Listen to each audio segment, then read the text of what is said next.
शरीर के पास पीछे वो गौतम पर वो बात कर रहे हैं हमको बगल में।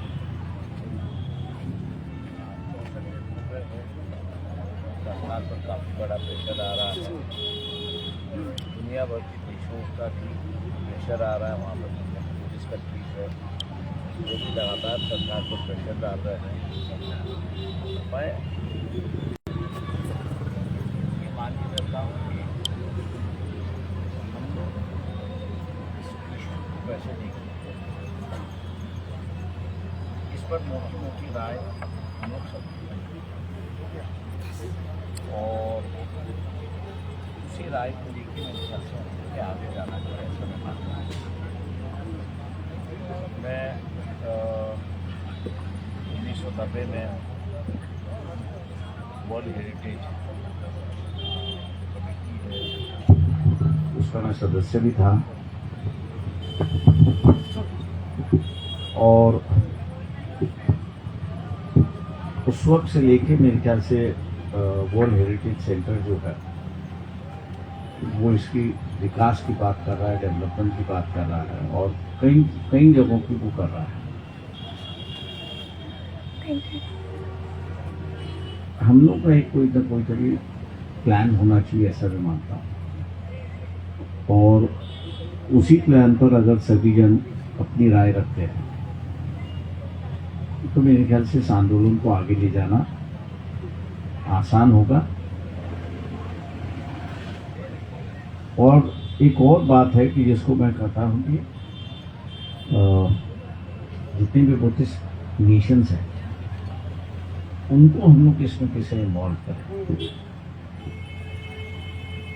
देखिए, ये सिर्फ हम लोग दूसरी तरीके से भी इसको देखना चाहिए, और वो ये है कि इंटरनेशनल रिलेशंस जो होती है, धर्म के नाम से भी या बुद्धिस्ट के नाम से भी एक इंटरनेशनल रिलेशंस बन सकते हैं, तो उसको भी हम लोग ने एक ध्यान में रखते हुए उसको कैसे बढ़ावा दे सकते हैं, और वहाँ की सरकारें जो है उन सरकारों को या उन देशों को हम लोग कैसे इन्वॉल्व कर सकते हैं इसमें, इसकी भी मेरे ख्याल से सोचना ज़रूरी है, ऐसा मैं मानता हूँ। और वो एक दफ़े मेरे ख्याल से हम लोग की राय अगर तय हो गई तो मेरे ख्याल से उसको परस्यू करना आसान होगा। और जिस तरह से अभी एक बात उभर के आ रही है कि रिलीजियस इंस्टीट्यूशंस है और रिलीजियस इंस्टीट्यूशन वही लोगों ने उसको चलाना चाहिए, इस बात को जो है वो मेरे ख्याल से मान्यता मिलती जा रही है देश में। लेकिन हम लोग को भी एक बात इस पर सोचना होगा कि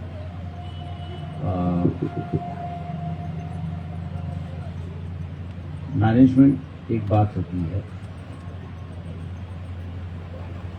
दूसरी बात जो है इस विषय में जिनकी ध्यान है, अभ्यास है और रुझान है, इन लोगों को भी हम लोग कैसे इन्वॉल्व करेंगे उसका भी एक मेरे ख्याल से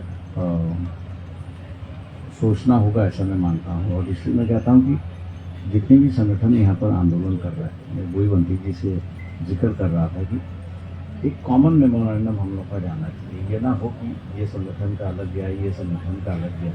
एक कॉमन प्रोग्राम अगर जाता है तो मेरे ख्याल से उसको परस्यू करना आसान हो जाता है।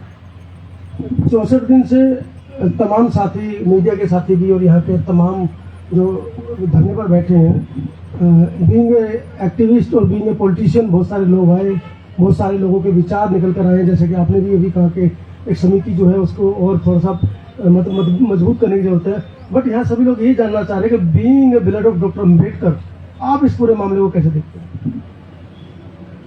देखिए, इसमें मैं दोनों से देखता हूँ। मतलब लोगों की अपेक्षाएं इसलिए ज्यादा है कि बाबा साहब के पुत्र है। एक ऐसा है कि ये बुद्धिस्ट सेंटर है, बुद्धिस्ट के हाथों में रहना चाहिए, उनका एक रुझान होना चाहिए, ये भी बात सही है। लेकिन दूसरी तरफ से यहाँ से जो है बुद्ध के विचार का संदेश जो है वो दुनिया भर, और भारत देश जब ब्रिटिशों से इंडिपेंडेंट हुआ तो जितने भी बुद्धिस्ट कंट्रीज थे और उनके जो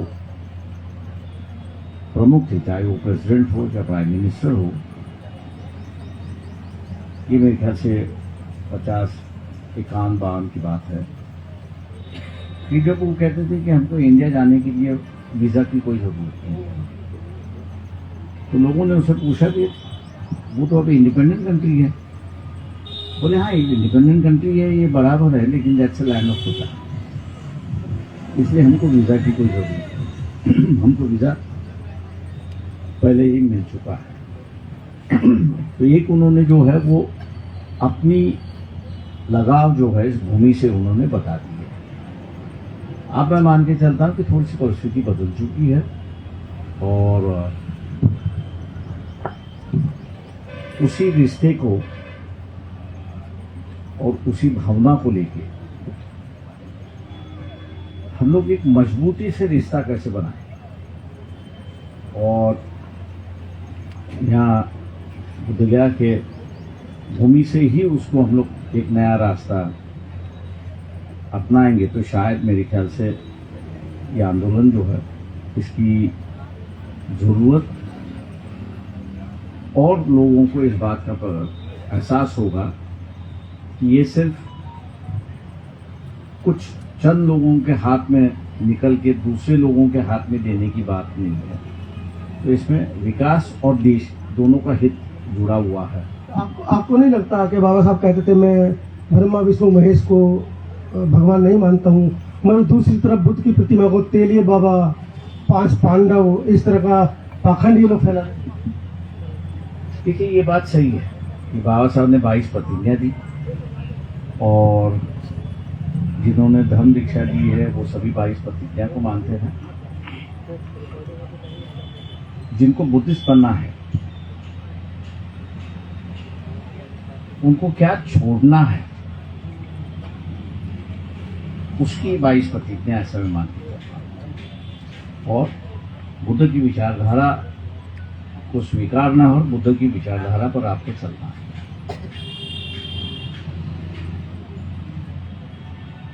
जिन लोगों ने दीक्षा ली वो बुद्ध की विचारधारा पर चल रहे हैं, जिन्होंने दीक्षा नहीं ली वो पुराने विचारधारा पर चल रहे हैं। कोशिश हम लोग की होनी चाहिए कि उनको भी हम लोग बुद्ध की विचारधारा पर ले जाएं। तो इसलिए हम लोग की ये जो कोशिश है इसमें बुद्धगया में मान के चलता हूँ ये अहम जगह है, अहम भूमि है, और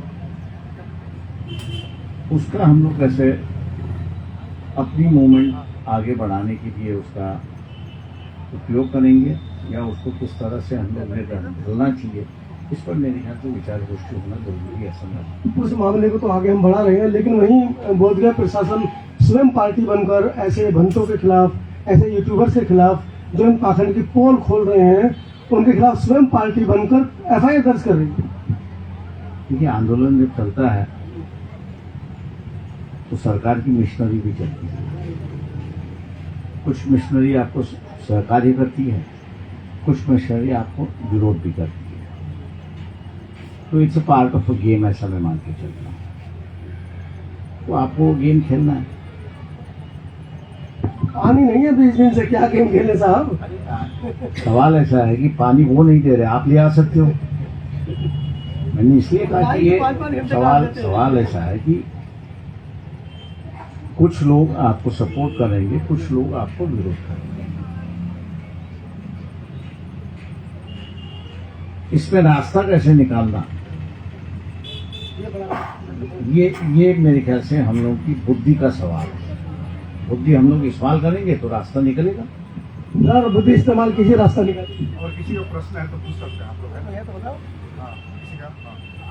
साहब, आप बाबा साहब के पौत्र हैं और इस नाते बाबा साहब अम्बेडकर ने अपने लाखों बौद्ध अनुयायियों के साथ में बौद्ध धर्मांतरण किया। लेकिन आज उस समय में जब बाबा साहब ने 22 प्रतिज्ञाएं दी, लाखों 5 से 7 लाख लोगों के बीच में 22 प्रतिज्ञाएं दी, लेकिन आज उन्हीं 22 प्रतिज्ञाओं को दोहराने के लिए सरकारें परमिशन बोलती हैं कि आप परमिशन लीजिए तब वो 22 प्रतिज्ञाएं दिए जाएंगे, वरना उनके ऊपर FIR होती हैं। सवाल को आगे बढ़ा देता हूँ। और वहीं सरकारें बाबा साहब के वॉल्यूम में 22 प्रतिज्ञा को बेच भी रही है, पैसे भी कमा रही है। जी, ठीक है। सवाल ऐसा है कि मेरे ख्याल से मैंने जैसे कहा कि रास्ता निकालना, ये नेताओं का और कार्यकर्ताओं की जिम्मेदारी ऐसा मैं मानता हूँ। 4 साल पहले गुजरात जैसे राज्यों में दीक्षा समारोह हो, कोई परमिशन के लिए अप्लाई नहीं किया, 20,000 लोग उपस्थित थे, दीक्षा समारोह हुआ और साथ ही साथ 22 प्रतिज्ञाओं का प्रवचन भी हुआ और उसको लोगों ने अपने साथ दोहराया। लेकिन उनमें से किसी आयोजक पर ना कोई केस हुई, ना कोई कार्रवाई हुई। मैं इसलिए कहता हूं कि हर आंदोलन जो है वो आपको चलाने के लिए सीखना चाहिए। अगर नहीं सीखोगे तो मुश्किल में आओगे। 12 मई के लिए क्या कहेंगे? बड़ी गोल कर दी गई है बुद्ध पूर्णिमा पे, तमाम लोग हैं। ऐसा सवाल ऐसा है कि बीच में मेरे ख्याल से उत्तर प्रदेश जैसे राज्यों में भी दीक्षा समारोह हुआ, इसीलिए परमिशन नहीं दी। मंत्री तो गया आपका, विकेट तो गिरा मंत्री। सवाल ऐसा है कि मंत्री का विकेट गिरा, वो उसकी वजह से गिरा है, दूसरे वजह से गिरा, वो तो अलग बात है, वो तो गिरता रहेगा। एक सवाल मेरा है सर, बाबा साहेब के लिखे हुए संविधान के हिसाब से देश हमारा चलता है और उसी में संविधान का आर्टिकल 13 कहता है कि संविधान लागू होने से पहले की प्रक्रिया जो होती है शून्य मानी जाती है। अभी तक BT एक्ट 1949 चला आ रहा है, क्या कहेंगे सर?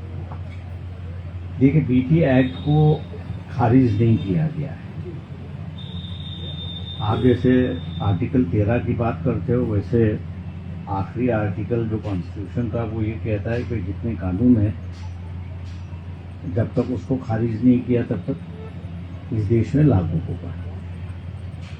अब इसमें जो है वो संशोधन करने की बात आ चुकी है। और मैंने जैसे कहा कि आप संशोधन किस प्रक्षेप में देखते हो? सिर्फ ऐसा है कि इन 4 जनों को निकाले, उन 4 जनों को लिया है, आप उस तरीके से देखते हो, या आपका कोई रवैया है, कोई रुचि है, या आप उसको में और कोई व्यवस्था बनाना चाहते हो?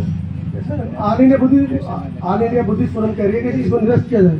यही क्या सवाल ऐसा है कि नष्ट भी अगर किया जाए तो उसका रिप्लेसमेंट क्या है, नया क्या बनेगा? मैंने 2 चीजें सामने रखी। एक तो ये बुद्धिस्ट के हाथों में आना चाहिए, एक बात। दूसरी बात, जैसे भारत में बुद्धिस्ट है वैसे दूसरे देशों में भी बुद्धिस्ट है, उनकी भी क्या भावना है ये मैंने आपको सामने रखी। कि वो देखिए भी हमको वीजा की जरूरत नहीं है, हम उधर गए जाएंगे आएंगे, हमको कोई सरकार रोकेगी। तो इस भावना को भी देखते हुए उनका भी रुझान इससे हम लोग कैसे ज्वाइन करना चाहेंगे, उस पर भी मेरे ख्याल से विचार होना चाहिए। ऐसा चलिए, चलते चलते इस पूरे आंदोलन के बारे में 64 दिन हो गए हैं, उस बारे में क्या आपके विचार? ये कोई भी आंदोलन आसान नहीं है और आप जो आंदोलन की बुनियादी की बात करें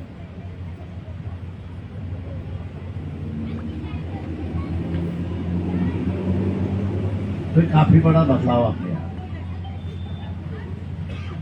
अंधश्रद्धा को हटाते हुए आप विज्ञान की बात करें, अंधश्रद्धा पर यहाँ के सरकारें चली हैं, यहाँ के समाज चले हुए हैं, यहाँ के लोगों की रोजी रोटी चली हुई है। तो इसको भी आपको ध्यान में रखना होगा। ये आसान नहीं है, ये एक लंबा आंदोलन। चलिए एक बात बस, जिससे कि जितने तमाम साथी में बैठे हैं उनमें हर्ष की लहर आ जाए, क्या बीटी एक्ट 49 निरस्त हो सकता है? मेरे ख्याल से उसके लिए आपको ये जो बिहार के चुनाव जो है उसको अहम बनाना होगा, क्योंकि आपके पास आज कोई भी नहीं है कि जो विधानसभा में कि जो बिहार असेंबली का एक्ट है उसके खिलाफ आवाज उठाने वाला कोई है नहीं। आपके पास जब तक ये एक्ट खत्म करने वाली जनशक्ति आपके पास नहीं है, तब तक आप कुछ भी नहीं कर सकते। इसलिए ये जो बिहार की जो असेंबली है, इस बिहार की असेंबली में आपको कुछ देखना होगा, ताकत बनानी होगी। बिहार की असेंबली में उठ के कोई कहे कि इसको रद्द कर, तो ये रद्द होगा, नहीं तो नहीं। चलिए खुले शब्दों में एक बात प्रकाश राव अम्बेडकर जी ने कह दी है कि अगर बिहार चुनाव में जनता अपनी वोट की चोट मारेगी या उसके लिए सरकारों को नियंत्रित करने की कोशिश करेगी तो हो सकता है कि बीटी एक्ट निरस्त हो जाए।